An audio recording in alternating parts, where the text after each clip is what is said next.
assalamu alaikum wa rahmatullah bandiraɓe musidɓe tedduɓe bandiraɓe yeɓiyankoɓe Ayaw Pindi TV on calminama e inde on manama e jettode sikki ala on calminama ɗo gonɗon eɗo gonirɗon kala en garti e kattande jomiraɗo joom baɗe bawɗe gam humnude aadi nde tawno fulɓe mbi ko aadi bil aadi salade aadi ɓuuri firtude aadi amin e moɗon ko hemnude on oɗo plateau roɓindo jayndeji mo Pindi TV mo gowɗon hettade e kala ñande altine ha aljuma hakkude moon e Aissata Ndiaye walla e Moussa Niang kono hande Aissata Ndiaye kadi ala ɗo eɗen ñagonomo Allah jaam e kisal e ndenka kam e cellal duumigal ko wona ɗum en garate ko yewiti e roɓino men jayndeji leydi meɗen e oɗo subaka hande ko ɓuuri hen ko mantanade eɗen mbawi wiide ɓe mbaɗi ko waɗi ko wiyete hono ɓe mbaɗi joué prolongation woni ɓe garti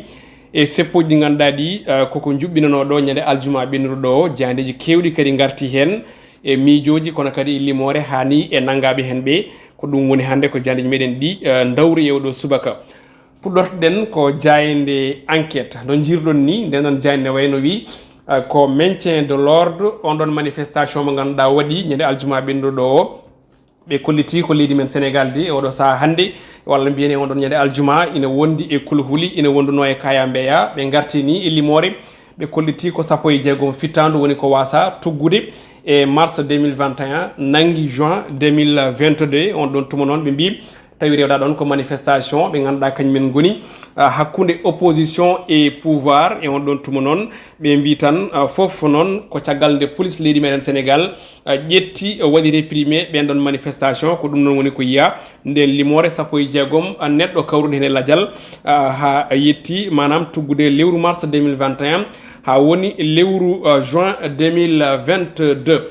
ƴettu jayde le quotidien nden ɗon jayde ne wayno wi ko caggal ha joni gonɗon manifestation aljuma e on ɗon tuma oɗo saaha hande ko saaha walla waktu ñawoje woni koɓe mbiri e gardini bindol e on tuma noon ko Déthié Fall Mame Diarra Fam wondude e Ahmed Haydara ko ɓen ɗon goni ko poti waɗede déféré toon to parquet no jani en koɓe mbi e oɗo subaka hande ɓe garti kadi e famminde en hono nangal on ɗon Guy Marius Sagna janggoye muɗum caggal gonɗon seppo ñande aset ɓe nodɗo en no omono waɗa ko wiyete ko garde à vue toon to Ziguinchor e on tuma maître Malick Sall on ɗon ɓe mbi ko suuti hen konngudi on ko jagoɗo tambiɗo gueɗe e kisal ko yewti ha joni e ko fate banggue ñawoje leydi meɗen Sénégal o wi kala jabɓuɗo kuugal ene wayno ko lawol fawto e dow muɗum konngudi makko jaƴƴi ina jokkitoyi e hello sappo e nden jayde witende quotidien le quotidien jayde observateur e oɗo subaka hande kamne arti e gonɗon seppo aljuma 17 lewru juin ɓe mbi tan ha joni ko lawol ngol de wuuli jaw ɗeɓi nandude e ɓulli jeeyge ha tengte wonande ɓen ɗon tellinoɓe beddaji ɗi ina ceppa ɗum ɗon noon ɓe gaari koye limore ɓe mbi ko ɓuuri 250 neɗɗo kañum woni ko jagga tawi fawi ɗum junggo ko police leydi meɗen Sénégal to banggue yeewi askan wi ko tolni e député ji mabɓe ɗiɗo jaggama hen e oɗo saaha nana e juuɗe police kono kadi e mairie ji mabɓe ɗiɗi kadi jaggama hen nana e juuɗe police leydi meɗen Sénégal kona ɗum jeynenkoɓe garti e limore ko jagga hen ko to banggue arme woni laaɓi fetel kono kadi ko wiyete pettoje goɗɗe ko wiyete ha joni butillaji kuɓoji ɗi foof police fawi hen junggo e oɗo saaha e on tuma noon procureur de la république roni on ɗon dossier ko faya ko e ñawde ɓen ɗon ɓe ganduɗa kañumen goni warɓe ɗen gueɗe countriɗe jeynenkoɓe jejjitani on ɗon ñalawma de leydi men Sénégal wasi hen faggudu hewndu wonande udduɓe butikaji mumen eko bonna hen kono kadi eɓe keɓani gollade e on ɗon ñande jeynenkoɓe en jañi hen e hello ɗiɗi ha joyi e nden jayde l'observateur jayde les échos waɗi no wowi wadde kala subaka so addude titre ɗiɗi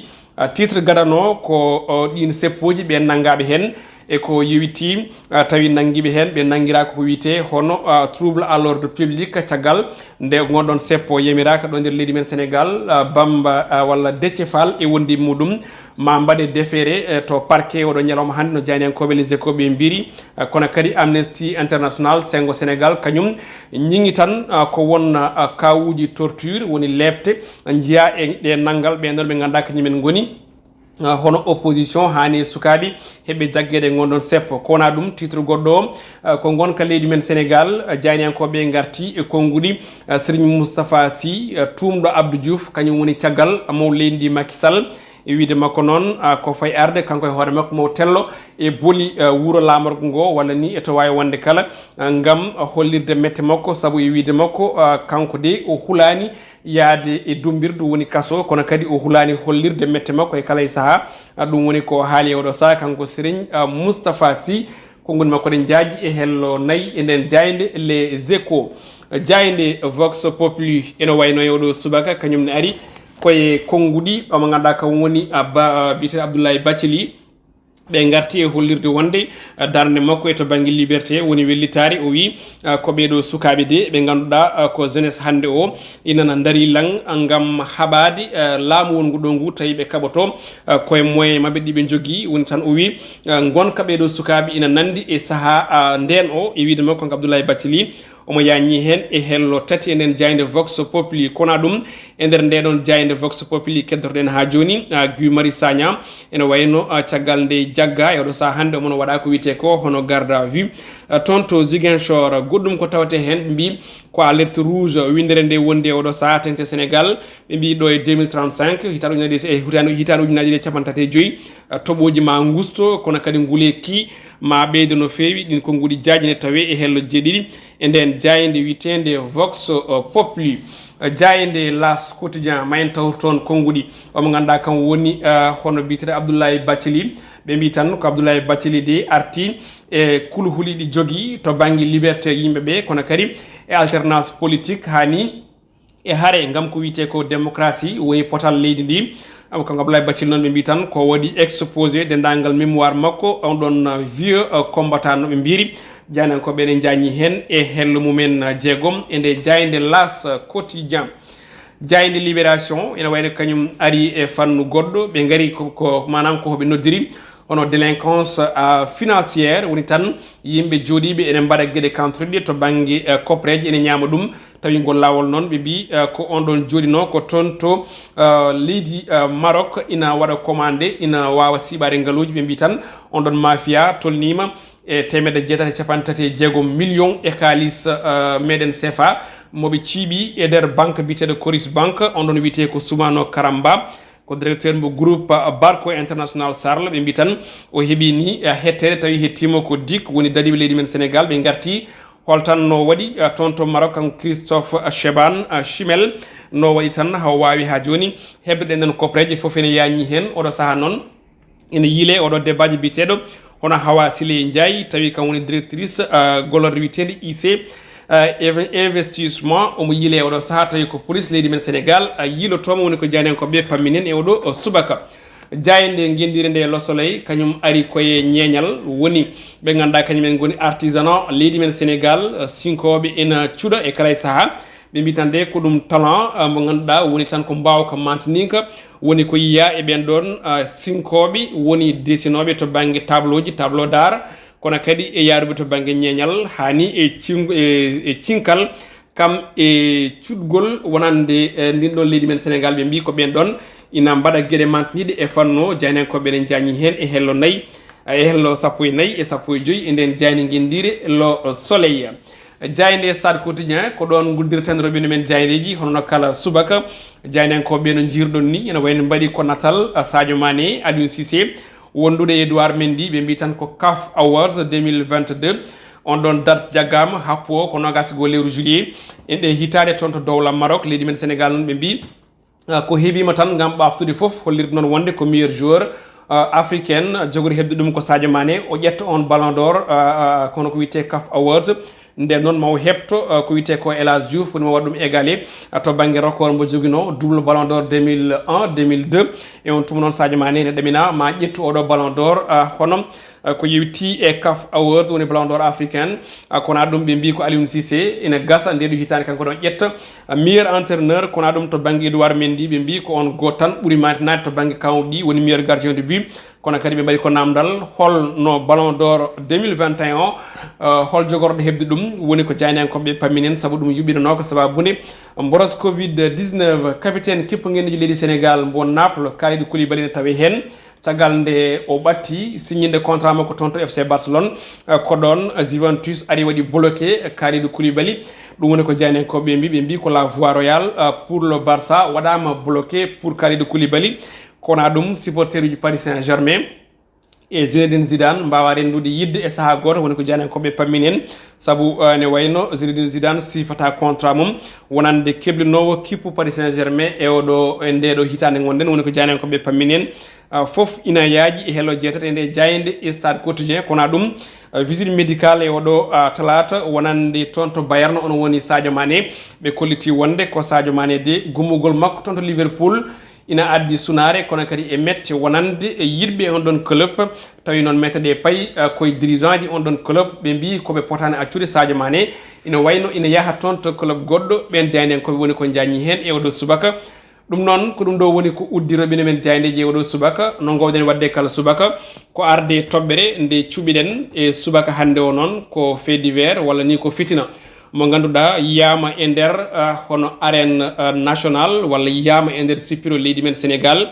ɗum ɗon woni ko jayde les échos ari e oɗo subaka helle muɗum jeetati ɓe kolliti wonde ko suka mbo duuɓi nogas walla nogas pawɗi kañum wasi fitanu muɗum ɗum ko sippiro wannogo toon to arène national tawi gon sippiro lombino ko hakkude sukaɓe ɗiɗo ɓe ganduɗa hen goto ko cippirteɗo jeeya toon to Pikine goɗɗo ko toon to Parcelles Assainies ina wayno ko ɗon hara nde lombi hakkude ɓen supporter uji ɗiɗi ko ɗon police leydi Sénégal ari waɗi intervenir werli ko wiyete gaz uji lacrymogène ko ɗon noon ɓe mbi wiide seedeji ko ɗin gaz uji lacrymogène memi on ɗon suka nde o gañi o nawa toon to hôpital koye nde o yettoro tawi hawre ladial ɗum ɗon woni ko yiya e ko yiwite sippiro hanki ngo toon to arène national ɗum ɗon noon ko erade rendo ngo erade Sénégal ko wiyete violation woni fitinaji ɗi puɗɗima hewde e nder leydi men Sénégal fitina to banggue dawrugol fitina to banggue hay football leeɗe ko wiyete nawetan fitina e lambaji fitina ni hay hakkude hoddiɓe ɗum ɗon woni ko ɓuuri teskede hande e nder leydi men Sénégal so heeɓiɗo noon alay saago yimɓeɓe dutto e jomumen yimɓe dutto e gonka hanki dutto aussi e masala haji baɗetenoɗi hanki hani sifaji leydi meɗen erotano hanki woni koddigal moƴƴal pamodiral e masala e ko nandi hen saabu leydi men gonka hande ka wona leydi hertinadi leydi men sifa hande o wona sifa kertinaɗo no fewi ɗonne kadi en mbaɗa erago fewde yimɓeɓe ganduɗa kañumen goni moƴƴuɓe leydi ndi noɓe nden ɓe mbaɗanno ni saabu eɗen gandi mawɓe men nden guilay seremɓe ha e moƴƴuɓe dogoɓe masala koyɗe moƴƴi ina kewno so tawi leydi yettima e sifa baduni henna kala to jarɗa ko violence kala to jarɗa ko caɗele jomumen ne kewi sudde konnguɗi en ciftoro hen ko wayno Mamadou Aziz Sy Dabakh yo weɗe Allah wone makko mo heewi sudde konnguɗi ɗi ko konnguɗi ɗi ganduɗa ɗi ko konnguɗi gonga konnguɗi dalnotoɗo ɓurana kam e sharia koye on tuma yimɓe foof ketto on banda fawe e banggue radio ji meɗen yaltine téléji meɗen yaltine journaux ji meɗen yimɓe jangga ketto hakkillaji ɗi garta mbawa andude Sénégal kono mbiyatani ko hoore wotere hay goto wawa ɗum sengtude nde tawno ko eɗen jiiɗi yumma jiiɗi baba waddi violence to banggue lamba mboɗo wonani o an ko oɗon gonanɗa supporté to banggue bon sens ko wiyete fair play jomumen goto foof hokka voix muɗum hokka dande muɗum foɓɓo wulla tawi ko mbaadi wadde galvanisé on mo ganduɗa kañum woni supporter muɗum walla woni kono wiyete mbor muɗum to banggue football ko noon to banggue aussi politique ne ko noon so tawi gonɗa koye pouvoir wullan foɓɓan no wiyeteno jaggoran aussi ko yiti ko e on ɗon bilan woni gonɗo e pouvoir o so tawi aussi koto banggue opposition fuɓɓo ko wiyete ko foɓɓu wullan kono kadi nanggoran on ɗon opposant neɗɗo ma o kono noon reno yaɓɓude kuule goɗɗe ɗe nde tawno moni foof ne jogui kuulal muɗum moni foof ne jogui ɗo haali ɗo ɗum noon so tawi en kaali ɗo foti haale ɗo tan ɓe sikki probléme watta ɗum noon yo yimɓe gartir hakkillaji munen wari o heewi maayi o heewi gañi o heewi tawi foof rewɗa ɗon ko oɗo violence mo ganduɗa nana woni e ɓerɗe nana woni e hakkillaji ɓesguji leydi Sénégal ɗum noon eɗen mbiye bandiraɓeɓe yo Allah addu jaam e nder windere nde addu jaam e nder leydi Sénégal adda jaam e dendagal jokli aduna o kala e kuuɓal ko ɗi konnguɗi guddirten e oɗo subaka hannde to banggue revue de presse ɗo e plateau Pindi TV eɗen dokkodiri bandiraɓe aadi tan so Allah jaaɓi sahaji goɗɗi so tawi hawrewede Allah janggo ina gasa ma Aissata Ndiaye ara ngam joɗade ɗo hen humno on ɗon aadi yo Allah hokki en wedde dow jaam ñallude dow jaam hiirde dow jaam on jarama e kettugol